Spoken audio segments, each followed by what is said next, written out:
Gospel singing, a cosplay costume competition, blue trees, opera in a bar, the Blue Angels, and a trip to Flora-Bama.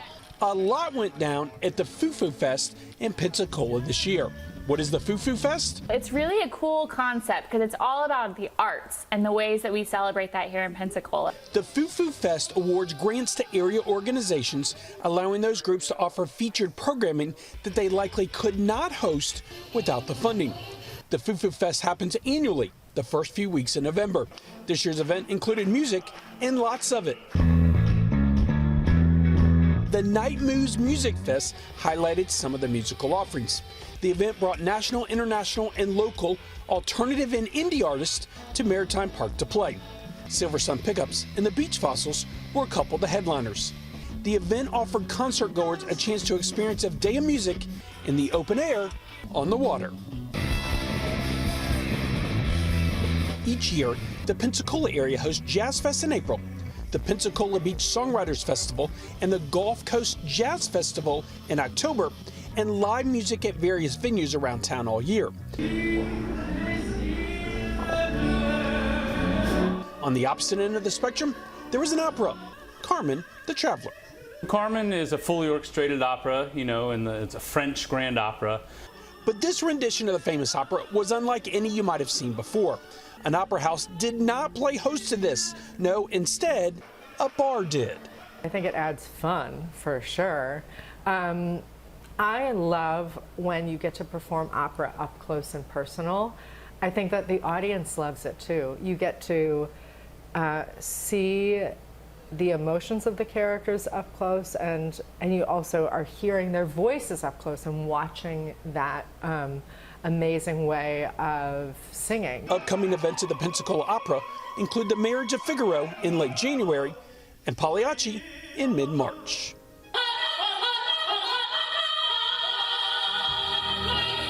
There was gospel singing too. This is Joyful Noise, a three-part gospel celebration that included a regional music competition, a student gospel workshop, and a gospel brunch. With this whole celebration, we wanted to be able to kind of expose the community to national, regional, and local talent, but we had to make sure that the children were involved, because what we're trying to do is just really inspire them, give them someone to look up to.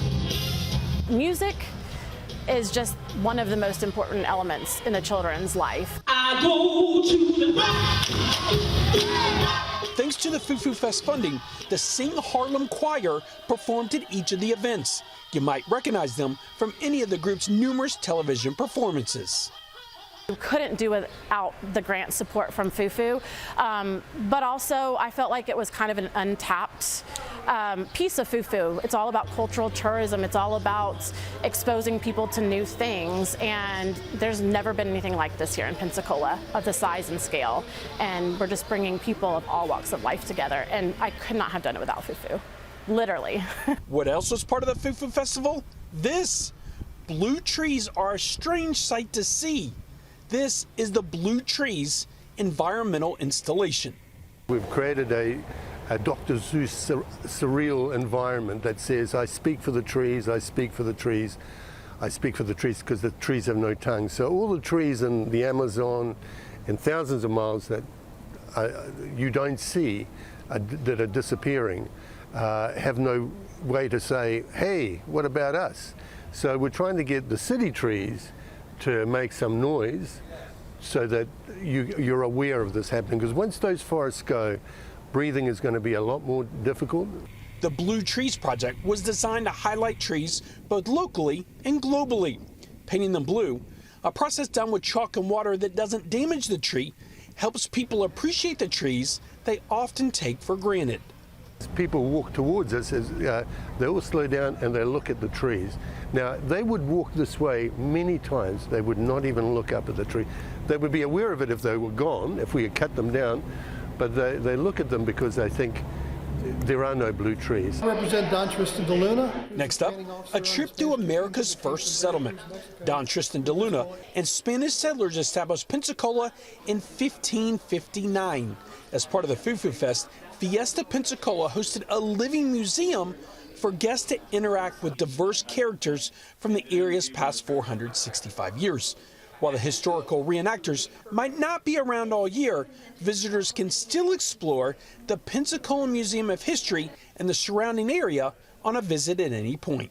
There's also a 3-mile hiking trail around Pensacola, in case you didn't know, called the America's First Settlement Trail.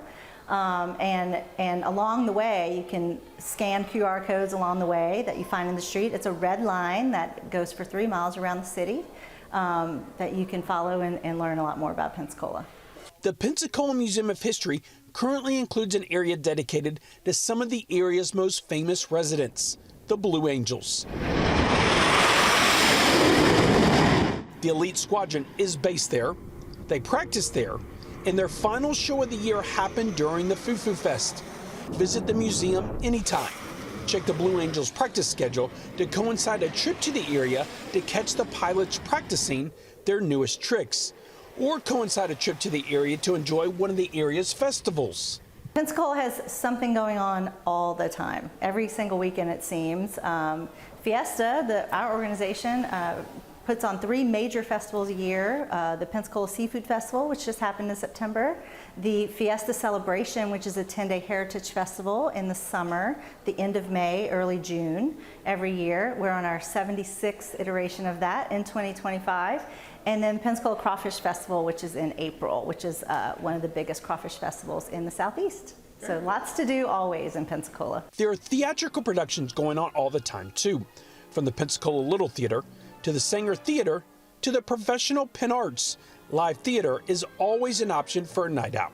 Thanks in part to the Foo Foo funding, Penn Arts performed Lizzie, a unique historical story that tells the story of Lizzie Borden, who is believed to have killed her dad and stepmom, was ultimately acquitted and became a star through the process. The theater hosts several shows a year. We've done a number of productions that were pre-published and had not yet been produced in major theaters. And I wouldn't be surprised if there are some premieres coming up in the next year or two. The Foo Foo Fest included events that highlighted a multitude of cultures, including the Hizachi-Con Anime Festival, organized by the Japan American Society of Northwest Florida. Anime is a great way to break those cultural and linguistic barriers. There's tons of stories, there's superheroes and there's school dramas and fun things that we all experience as humans and all can enjoy. The festival included a cosplay contest, a maid cafe, vendors, panel discussions, and more. Now, no trip to the area would be complete without some of the phenomenal food and drink it offers. The Foo Foo Fest teamed up with a handful of bars and restaurants to feature Foo Foo on the menu, items designed specifically for the festival.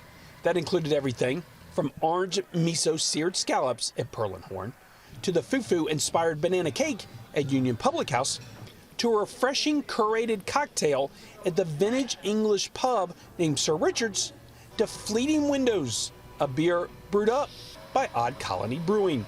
While some of these dishes might have only been around for the festival, not to worry, the area is home to numerous outstanding restaurants that will have foodies rejoicing.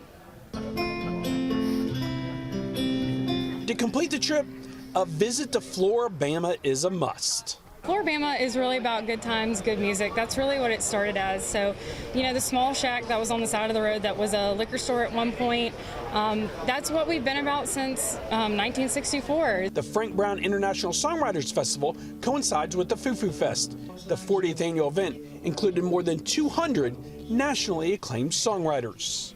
I got the early morning blues. I got the early morning blues. No, you don't need to have the early morning blues, because Flora-Bama is open 365 days a year and the music always starts around lunchtime. The great drinks are always available too, from the world famous Bushwhacker to the Key Lime Colada. Drink up. Flora-Bama is nationally acclaimed for many reasons, including its annual mullet toss. The mullet toss has nothing to do with hair, much like it sounds. So the mullet toss actually is real fish. They are not alive, however, but the goal is to throw it across the state line as far as you can. Other yearly events include the Polar Bear Dip on New Year's Day and Bulls on the Beach in September. Music superstars pop up from time to play too. Considering a trip? Come and visit Pensacola and be surprised by the arts. It's here. You can walk down and see theater, you can see bands, you can see symphonies, you can see operas. For a city this size, it is a wonderfully diverse performing arts community, and we're proud of that and certainly want to share it. The Foo Foo Fest returns in November next year, but the beautiful beaches and art scene remain all year. Pensacola is really kind of a cultural gem, and I really love what Foo Foo Festival talks about, vacation artfully. I think is a brilliant way to say it, because of course we have the beautiful white beaches, and you go to the fish house and sit on the water and have a cocktail and dinner, but then you can go to our beautiful Sanger Historic Theater, which is a gorgeous place to see a show, or you can go to Seville Quarter and see an opera.